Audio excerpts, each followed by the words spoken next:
So the last talk for this IC, I just thought that there are some issues which remain untouched in all talks.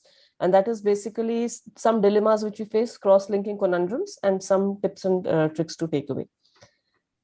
Now, for the people who just start cross-linking, it's important to realize that in addition to cross-linking, what else does CXL do? So it also causes apoptosis and cell death. We can see the images on the top panel are the keratocytes and the endothelium from an untreated cornea. And we see at the bottom panel, this is the first 100 microns of the anterior stroma, which we see it's completely devoid of keratocytes. In the mid stroma also, there are no keratocytes seen here, but we can see the swollen stromal lamellae. And in the deeper stroma, we have the activated keratocytes. And our aim is that all these effects should not go up to the endothelium. So the aim of a successful procedure is to maximize the cross-linking and to minimize the collateral damage.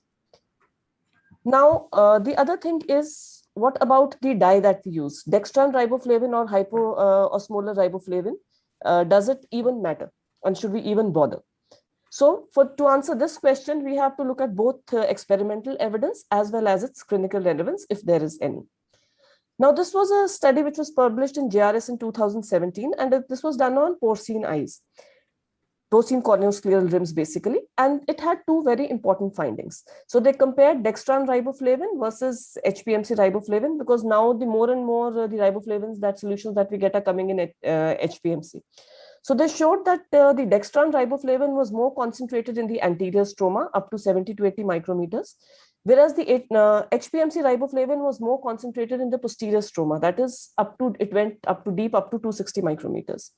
And the other thing they showed was that the HPMC-based solutions diffused more rapidly. So the concentration in the stroma of HPMC after 10 minutes was equivalent to what could be obtained with a dextran riboflavin after 30 minutes. Some of these findings have translated into clinical observations, perhaps unrelated, but they reflect the same pattern. So there were these two publications, the one on top by Hegum et al., which was published in 2017. And just a few months after that, we published our observations in, again, JCRS in the next few issues. Now, what did these two publications have to show us? So Hegum et al. Noted that they used HPMC riboflavin, and they noted that deep structural changes were seen with absence of keratocytes on confocal microscopy in a large proportion of the patients. So in fact, in up to 42% of the eyes, up to the pre-endothelial levels, there were no keratocytes seen, which means the depth of the CXL had penetrated that far, at least the apoptotic changes. And also they compared the accelerated versus the conventional group, and they saw that the changes were more pronounced in the group undergoing conventional procedures. Thus, the exposure time to UVA was also important. And as part of the conclusion of their study or the observation of the study, the authors mentioned that the use of methyl cellulose riboflavin might explain the deep alterations and raise a long-term safety concern. Why this is important is that previously a few studies in 2009, again in experimental eyes, had shown that perhaps HPMC is safer for thinner corneas, and it was even recommended because it was more stable. The tear film was, the riboflavin film was more stable, and it again penetrated faster. Our observation, which was published again a few months later, was, so we were doing contact lens assisted CXL, and it was a retrospective comparison. Initially, we had been using Dextran, and then we were using HPMC riboflavin.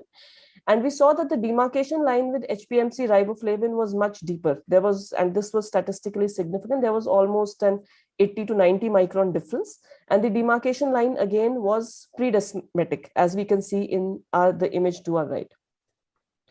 Now, the learning point from this is that HPMC riboflavin causes deeper structural effects than dextran riboflavin. We need to be aware of this, which riboflavin we are using, although there are as yet no predefined protocols. But a few studies have suggested that in epi-off cross-linking especially in thin corneas, if we are using HPMC, the soakage time may be reduced from 30 minutes to 15 to 20 minutes prior to UV exposure when HPMC riboflavin is used. Though there are no clear-cut guidelines on this, but we need to keep this in mind. Then what about transepithelial CXL? What was a disadvantage could prove to be an advantage in another situation. So earlier reports indicated that shallower demarcation lines have been seen with transepithelial CXL, But most of these studies used dextran-based riboflavin dyes. And it's been shown again in experimental studies that as opposed to dextran riboflavin, the HPMC containing solutions enhance the stromal penetration of riboflavin. In transepithelial, we know that the epithelium tends to hinder the absorption of riboflavin into the stroma. And now it is, so all the dyes, riboflavin, that solutions, not dyes, the riboflavin solutions that we see do come with HPMC, and it is recommended that transepithelial CXL should not be performed with a dextran riboflavin. They should be with an HPMC riboflavin. And in fact, I believe that all riboflavins now, which the manufacturers propose for transepithelial, do have HPMC in them. And so our experience has again been that the demarcation lines that we were seeing, as opposed to the previous literature, that we had 75% depth, and we saw very well demarcated and delineated demarcation lines in transepithelial CXL up to the tune of 70 to 75%, which is the same as conventional CXL. And this we had published in the International Journal of Keratoconus and Ectatic Corneal Diseases. And I believe that this is because of the use of HPMC riboflavin, combined with the fact that the transepithelial riboflavin has a higher concentration, that is 0.25 rather than a 0.1% of riboflavin. The third thing, just a small tip, is how do we know if cross-linking has succeeded or failed? We look at morphological parameters, functional, anatomical, and corneal. And one of the most important things we look at is, a tendency is to look at keratometry. So we see the keratometry. If the K-mean or the K-max decreases, we tend to declare it a success. And if it increases, we tend to declare it a failure, because that's the cornea is steepening. So this is what we would classically see. The middle panel shows a patient before CXL. The panel on the left shows a patient after CXL. And we can see on the extreme right that the flattening of the cone has occurred. This is how we would conventionally follow up a patient. Now, this is an example. So a patient pre-CXL in the center, 6 weeks after CXL, and we can see central steepening. Now, is this treatment failure? So a word of caution, initial steepening of keratometry values is often seen in the first 6 to 8 weeks. And this is believed to be due to stromal remodeling of the collagen fibers or even epithelial remodeling. But gradually it tends to settle down, as can be seen in the same patient which I showed previously. So at 6 weeks, we have an apparent steepening. And then at 3 months compared to CXL, we still see some amount of steepening, but that hasn't decreased from 4.7 to 1.5. And I'm sorry, I don't have the later follow-up of this patient, but then it gradually went on to flattening as compared to the pre-CXL values. So it's important to know that pseudo steepening can be seen in the initial period, and hence, and this is just to highlight the difference after 3 months, and hence a period of at least 6 months is required to adequately assess if the corneal topography is stabilizing or progressing, and let's not be in a hurry to declare cross-linking a failure.